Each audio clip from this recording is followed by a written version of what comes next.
कि आखिर ये मगध की जो धरती है उसको मगध ही क्यों कहा जाता है।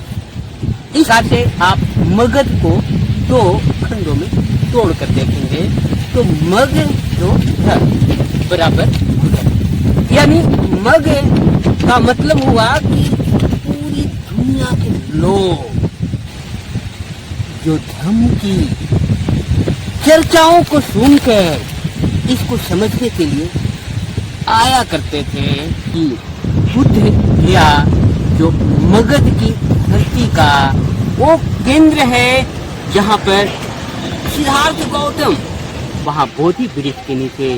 ध्यान करते हुए उन्हें बोधि लाभ हुआ। इसी वजह से इस बोध गया को ज्ञान की भूमि, इंग्लिश में इसे इनलाइटमेंट लैंड भी कहा जाता है। तो वही मगध है जहाँ पर तथागत बुद्ध बने और वही मगध है जहाँ पर बिहार का सबसे बड़ा विश्वविद्यालय के तौर पर इसी धरती के नाम से मगध विश्वविद्यालय का निर्माण हुआ कि बुद्ध का जो दर्शन, धम्म का जो दर्शन, मध्यम मार्ग पर जो चलने के लिए जो धम्म का मार्ग तथागत बुद्ध ने आपको एनलाइटमेंट जो दिए हैं वो वाकई में दुनिया के तमाम दर्शकों पर ये हाजिर। नमस्कार दोस्तों, मैं शिव प्रसाद उस कुदरत में बोध गया सिखाता। आज मैं आप लोगों को मगध के बारे में एक विश्लेषणात्मक संदर्भ से परिचित कराने जा रहा हूँ। आप तमाम लोगों के दिमाग में शायद ऐसा प्रश्न आ रहा होगा कि आखिर ये मगध की जो धरती है उसको मगध ही क्यों कहा जाता है।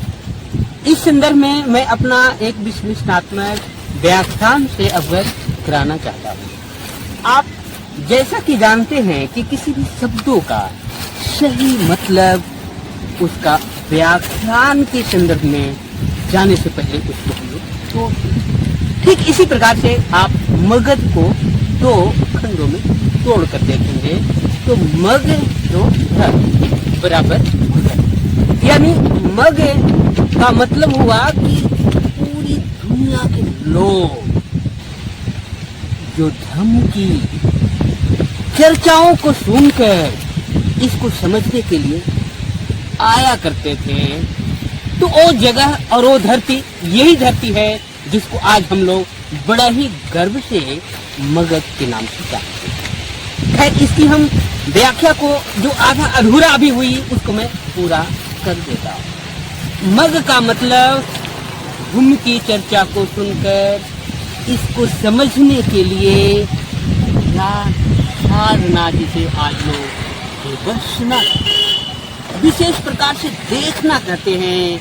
ये विपश्यना के लिए पूरे दुनिया के लोग इसी धरती पर आकर अपने को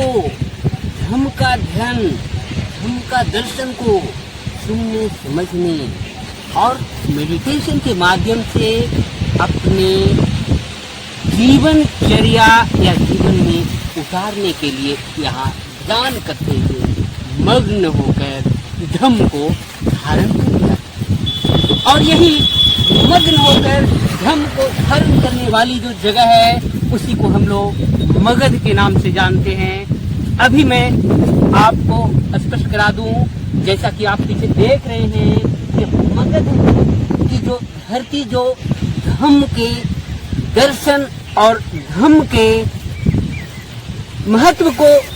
जो समझने और जानने के लिए लोग आया करते थे, वो इसी धरती पर धम्म को समझ कर गए और अपने देश के आम लोगों को धम्म के महत्व और धम्म की जो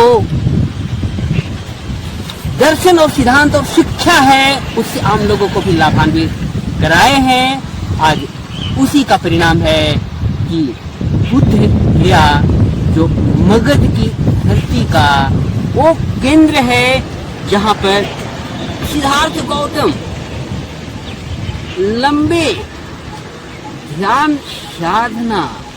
करते हुए धम्म की अनुभूति बोध गया के गर्भगिरी, जिसे महाबोधि गर्भगिरी भी कहते हैं, वहां बोधि वृक्ष के नीचे ध्यान करते हुए उन्हें बोधि लाभ हुआ। इसी वजह से इस बोध गया को ज्ञान की भूमि, इंग्लिश में इसे इनलाइटमेंट लैंड भी कहा जाता है। तो वही मगध है जहां पर तथागत बुद्ध बने, और वही मगध है जहां पर बिहार का सबसे बड़ा विश्वविद्यालय के तौर पर इसी धरती के नाम से मगध विश्वविद्यालय का निर्माण हुआ। और वो मगध विश्वविद्यालय ने एक से एक विद्वान लोगों को भी अपनी धरती से विद्वता से पूर्ण करके उनको धर्म का मार्ग पर चलते हुए धर्म का प्रचार प्रसार के लिए तैयार किया, और वो लोग तैयार हुए और गए, जिसका परिणाम आप देख सकते हैं कि बुद्ध गया जो तथागत बुद्ध का लैंड के अंतर्गत महाबोधि महाविहार कहा जाता है, वहाँ बोधि वृक्ष है जहाँ पर पूरे दुनिया के लोग आके और बुद्ध के बताए मध्यम मार्ग को धम्म दर्शन के अंतर्गत मध्य यस्ते अपने जीवन को यानी मध्यम मार्ग पर अपने को समर्पित करते हुए उसको ध्यान करते हुए लोग आज भी अपने देख सकते हैं कि बोध गया वर्षों से दुनिया के लगभग विकसित देश के लोग यहाँ आते हैं और उन लोगों से जब बातें करते हैं तो ये अपने ही भाषा में बुद्ध के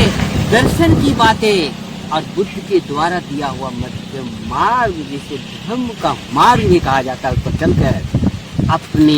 देश का विकास करें। और उस विकसित राष्ट्र के तमाम लोग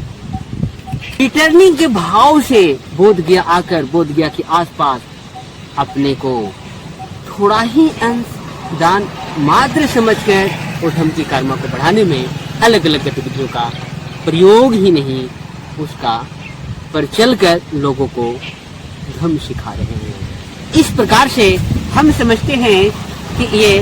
मगध की जो धरती है, जिसके संदर्भ में लोगों का आम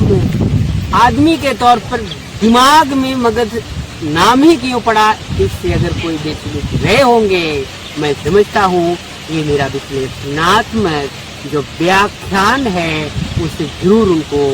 ये समझने में मदद मिलेगी। ऐसे तमाम विद्वान लोगों का भी अपना अपना मत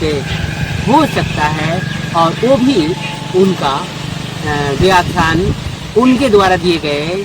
संदर्भ के आधार पर चर्चा का विषय होगा। और वाकई में बुद्ध ने जो ज्ञान